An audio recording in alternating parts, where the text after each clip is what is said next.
ഒരു സംശയം. ഇപ്പൊ റമദാൻ 1 നമ്മുടെ കേരളത്തില് ഞായറാഴ്ചയായിരുന്നു. അപ്പൊ നമ്മള് ഇപ്പൊ ഈ നോമ്പ് പിടിച്ചുകൊണ്ട് തന്നെ നമ്മൾ സൗദിയിലേക്ക് പോവുകയാണ്. അത് റമദാനിന്റെ അവസാനത്തിലാണ് നമ്മൾ പോണത്. അപ്പൊ നിലവില് അവിടെ നമുക്ക് 29 കിട്ടുന്നുള്ളൂ. നമുക്ക് അവിടെ 29 ആയപ്പോഴത്തേക്കും അവിടെ മറ്റേ നിലാവ് കണ്ട്. അവിടത്തെ 29 എന്ന് വെച്ച് കഴിഞ്ഞാൽ ശനിയാഴ്ചയാണ് അവിടെ നിലാവ് കണ്ടത്. അതിന്റെ അടിസ്ഥാനത്തിൽ സൗദിയിൽ 29 ആകുമ്പോഴത്തേക്കും അവിടെ നിലാവ് കണ്ട് അവിടെ 29 കിട്ടിയത്. അപ്പൊ നമുക്ക് 28 നോമ്പാണ് ഏകദേശം നമുക്ക് കിട്ടിയിട്ടുള്ളൂ. അപ്പൊ ഈ വിഷയത്തിൽ നമ്മൾ എന്താണ് ചെയ്യേണ്ടത്? നമുക്ക് ശരിക്കും 30 നോമ്പ് അതല്ലെങ്കിൽ 29 നോമ്പ് കിട്ടേണ്ടതാണല്ലോ. അപ്പോൾ ഈ വിഷയത്തിൽ നമ്മൾ എന്താണ് ചെയ്യേണ്ടത്? ഓക്കെ, ചോദ്യം നമ്മൾ മനസ്സിലാക്കേണ്ടത് എന്താ വെച്ചാൽ റസൂലുള്ളാഹി സ്വല്ലല്ലാഹു അലൈഹി വസല്ലം പറഞ്ഞത് മാസം എന്ന് പറയുന്നത് 29 ദിവസമാണ്. 29ാമത്തെ ദിവസം മാസം കണ്ടിട്ടില്ല എങ്കിൽ ആ മാസത്തെ 30 തികയ്ക്കുക എന്നുള്ളതാണ്. അങ്ങനെ വരുമ്പോ ഒരാള് നാട്ടിൽ നോമ്പ് നോറ്റു, നമ്മുടെ നാട്ടിൽ നോമ്പ് തുടങ്ങുന്നതിന്റെ ഒരു ദിവസം മുമ്പ് നോമ്പ് തുടങ്ങിയ ഒരു നാട്ടിലേക്ക് യാത്ര ചെയ്യാം. അത്തരം ഘട്ടത്തിൽ ആ നാട്ടിൽ നമ്മൾ ചെന്നു, എന്നാൽ യാത്രയുടെ ഭാഗമായിക്കൊണ്ട് നമുക്ക് നോമ്പ് നഷ്ടമായിട്ടുമില്ല എന്ന് വിചാരിക്കുക. കാരണം ഇപ്പോ രാത്രി സമയത്തോ മറ്റൊക്കെയാണ് യാത്ര ചെയ്യുന്നതെങ്കിൽ നോമ്പ് മുറിക്കേണ്ട ആവശ്യം വരുന്നില്ല. പകൽ സമയത്ത് തന്നെ യാത്ര ചെയ്യുന്ന സമയത്ത് ക്ഷീണമോ പ്രയാസമോ ഒന്നും ഇല്ലാത്തത് കൊണ്ടും യാത്ര കാരണത്താൽ നോമ്പ് മുറിച്ചിട്ടില്ല എന്ന് വിചാരിക്കുക. അങ്ങനെ നമ്മൾ നമ്മുടെ നാട്ടിലും 30 കിട്ടും, അതുപോലെ തന്നെ നമ്മൾ പോകുന്ന നാട്ടിലും 30 നോമ്പുണ്ട് എങ്കിൽ നമ്മെ സംബന്ധിച്ചിടത്തോളം നമ്മൾ പോകുന്ന നാട്ടിൽ നമുക്ക് ലഭിക്കുക 29 നോമ്പ് മാത്രമായിരിക്കും. അങ്ങനെ 29 നോമ്പ് ലഭിച്ചു കഴിഞ്ഞാൽ പിന്നീട് ഒരു നോമ്പ് നോറ്റ് വീട്ടേണ്ടതില്ല. കാരണം മാസം എന്നുള്ളത് 29 ദിവസമാണ് എന്ന ഹദീസിന്റെ അടിസ്ഥാനത്തിൽ.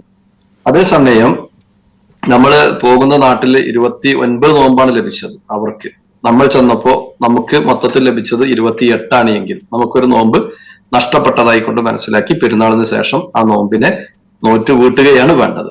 അതുപോലെ തന്നെ നേരെ മറിച്ചും ഉണ്ടാകാം. ചിലപ്പോ നമ്മൾ അവിടെ ഒരു ദിവസം മുമ്പ് തുടങ്ങിയ നാട്ടിൽ നിന്ന് ഒരു ദിവസം ശേഷം തുടങ്ങിയ നാട്ടിലേക്ക് ഇങ്ങോട്ട് യാത്ര ചെയ്യുന്ന ഒരു സാഹചര്യം ഉണ്ടായി കഴിഞ്ഞാൽ ചിലപ്പോ അവിടെയും ഇവിടെയും 30 ദിവസം കിട്ടുന്ന സാഹചര്യം ഉണ്ടായി എങ്കിൽ നമ്മൾ നാട്ടിലേക്ക് വരുമ്പോ ചിലപ്പോ അവിടെ 30 നോമ്പ് നോറ്റ് മുഴുവനാക്കി അന്ന് രാത്രിയായിരിക്കും അവിടെ നിന്ന് ഇങ്ങോട്ട് വന്നിട്ടുണ്ടാവുക. ഇവിടെ രാവിലെ എത്തിയപ്പോൾ ഇവിടെ അപ്പോഴും നോമ്പായിരിക്കും. അങ്ങനെയാണെങ്കിൽ റമദാനിലാണ് ഉള്ളത് എന്നതുകൊണ്ട് തന്നെ ആ സഹോദരൻ 31 ദിവസവും നോൻപ് നോൽക്കേണ്ടി വരും. നാട്ടിൽ എന്നാണോ പെരുന്നാൾ അന്നാണ് അദ്ദേഹത്തിന് പെരുന്നാൾ ആഘോഷിക്കുവാൻ സാധിക്കുക എന്നതാണ് മനസ്സിലാക്കേണ്ടത്. നാട്ടുകാർ പെരുന്നാൾ ആഘോഷിക്കുന്ന ദിവസം അവിടെ നാട്ടുകാരുടെ കൂടെ പെരുന്നാൾ ആഘോഷിക്കുകയാണ് വേണ്ടത്. അപ്പൊ 28 കിട്ടിയാൽ 29ാമത്തെ ദിവസം അദ്ദേഹത്തിന് ആ നാട്ടിലെ പെരുന്നാളിന്റെ കൂടെ കൂടാം. അവിടെ പെരുന്നാളിന് കൂടുകയാണ് വേണ്ടത്. കാരണം അവിടെ ശവ്വാൽ 1 കഴിഞ്ഞിട്ടുണ്ട്.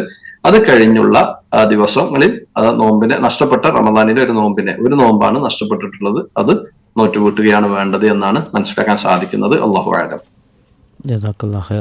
ഹലോ, മനസ്സിലായല്ലോ അല്ലെ?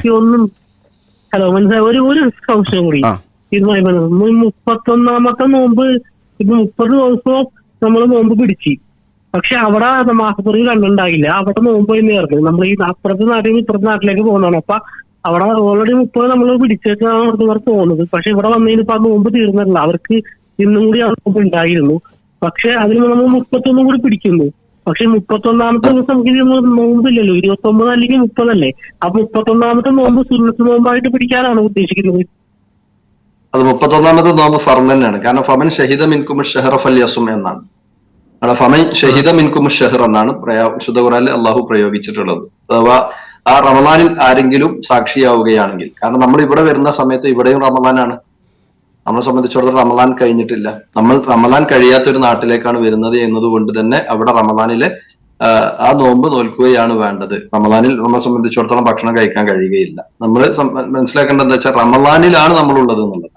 അവിടെ എന്തായിട്ടില്ല, അവിടെ എണ്ണമെല്ലാം അവിടെ പരിഗണിക്കപ്പെടുക, മാസമാണ് പരിഗണിക്കപ്പെടുക. കാരണം വിശുദ്ധ ഖുർആനിൽ ആമായിക്കൊണ്ട് അഥവാ പൊതു സ്വഭാവത്തിലാണ് ആ പ്രയോഗം പ്രയോഗിച്ചിട്ടുള്ളത്. ഫമൻ ഷഹിദ മിൻകും ഷഹർ ഫൽയസുംഹു എന്നാണ് ആയത്തിൽ വന്നിട്ടുള്ളത്. ഇതാണ് ആ വിഷയത്തിൽ ഷെയ്ഖ് ഇബ്നു ബാസിനെ പോലെയുള്ള ആളുകളൊക്കെ ഫത്വ നൽകിയതായി കൊണ്ട് കാണാൻ സാധിക്കുന്നത്. അല്ലാഹു അഅലം.